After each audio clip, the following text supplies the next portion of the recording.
Hello everyone, how are you doing? This is MD Tech here with another quick tutorial. In today's tutorial, I'm going to show you guys how to display your most recently used applications on your start page or start menu in Windows 11. So this should hopefully be a pretty straightforward tutorial, guys, and without further ado, let's go ahead and jump right into it. So all you have to do is right click on the start button, and then you want to go ahead and select settings. Select the personalization option on the left side. And then on the right, you want to go down to Start and go ahead and left click on that.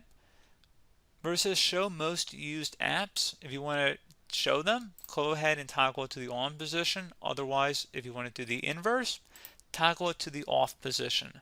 So pretty straightforward process, guys. I do hope that I was able to help you out, and I do look forward to catching you all in the next tutorial.